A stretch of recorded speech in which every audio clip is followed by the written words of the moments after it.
What's going on, guys? Got another knife review here for you. Today we're going to be looking at the Randy Doucette Serpent. This is the quad hollow ground blade. Absolutely just breathtaking grind, if you will. Kind of like this, it's almost like a fantasy knife, to be honest. I don't know what about it, appealed so much to me because it's such an impractical knife in terms of this, giant recurve and with this spear point dagger grind. But it was just so aesthetically pleasing in my mind, and also, I think it got. I don't know if it, maybe it was a little bit popularized because Jim Skelton reviewed it and whatnot, but upon receiving it, I was extremely impressed with this knife. Randy Doucette is obviously a custom maker out of Canada, and he's not a custom maker that you can get on the order books and whatnot. He basically he I guess allows for custom knife sites like Steel Addiction or Knife Art to sell his stuff as he has inventory, and so I think that's really the only way to get his knives, other than maybe at a knife show. But he's Randy has so many different models that I've seen. I can't name them all, but whether I'm looking here at GP Knives right now, so. The Serpent, the Armor, and he's got Karambu, so he's, or Crambo, maybe not Crambu.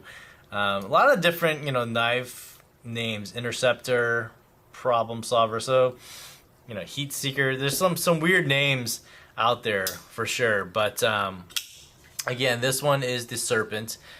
This one features S35 VN steel, and it's got a red carbon fiber, I guess inlay scale, if you will. I guess it's not really an inlay; it's a handle or scale, and then it's got double bolsters. So this is not an integrated bolster on the frame. So these are all cut out and then laid upon these titanium liners. It has a full, flow-through design with these three little standoffs here. I'm not sure if they're titanium or steel.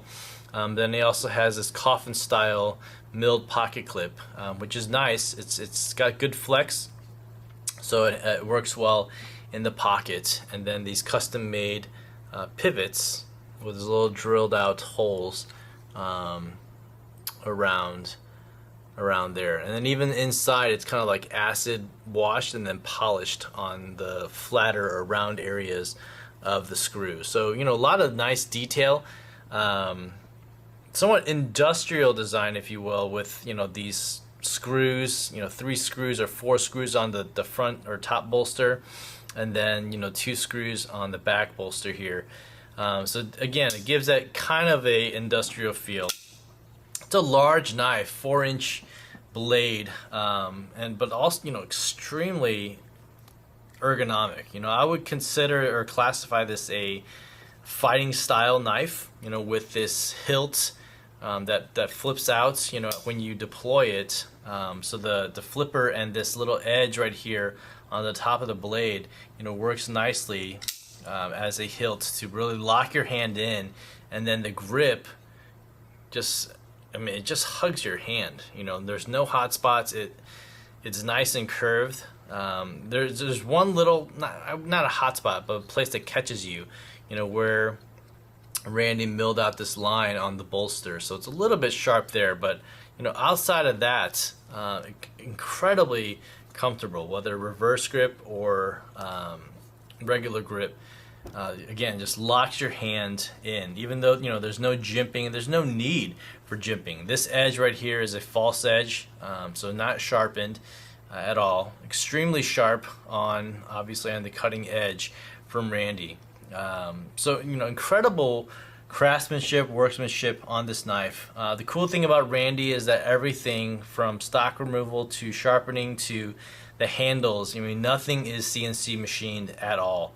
on this knife. So everything is hand done on, you know, simple machines, which is pretty, you know, extremely impressive, you know, for the amount of curves and the amount of symmetry that's required on a knife like this, you know, especially when it comes to that quad hollow grind. I mean, it's just insane.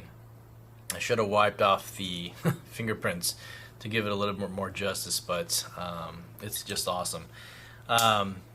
As well, you know, as a flipper, just the way it works mechanically is also, I mean, absolutely perfect. It runs on IKBS, so it's extremely smooth. You can see it kind of just falling on its own weight right there.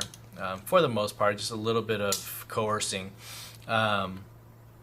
And then, you know, even if you want to slow deploy it, you can kind of just flip it out and then use that top part of that hilt, if you will, to, you know, with your thumb to kind of deploy it out slowly. So that's a pretty nice feature as well. I will say it's somewhat bulky. It's a wide knife. I've never owned a Mikkel Williamson type knife, but it kind of has that large, wide profile, if you will. Although I like the look of this much more than a Williamson. But I brought out some of my, I guess, more eccentric fantasy style knives. Here you have the Decepticon 2. Just in name alone, it's somewhat of a fantasy knife. But this is a ginormous knife, the Decepticon 2, compared to here. Even though this is a 4-inch blade, another 4-inch blade that I have here is the Brian Ty Nurk Tie, you know, with all the milling in the handle. And then the Direware Solo V5, you know, as it compares, smaller, not as large, long of a knife, but, you know, definitely a wide knife in pocket as well. And then just this tiny little large Sebenza 21 for comparison. And you can see it's lengthwise, it's not lacking. Well, yeah, it looks like it's lacking because of how wide this knife is, but in reality it's not that much smaller in terms of lengthwise. So yeah, I mean, there's not much else to be said. This is an awesome knife for sure.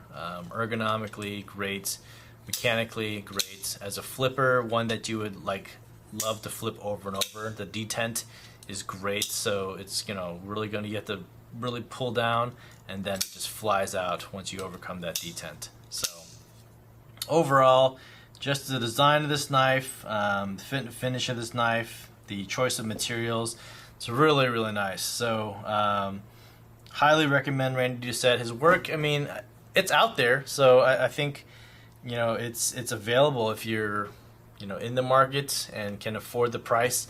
Definitely worth checking out. So anyway, that's my quick take on the Randy Doucette Serpent with that quad hollow grind blade. I don't think every Serpent has that quad hollow grind, so you'd have to look it up and see if they have those available. So anyway, hope you guys enjoy this video. If you do, please do like and subscribe. And as always, thanks for watching. You guys take care, and I'll see you on the next vid.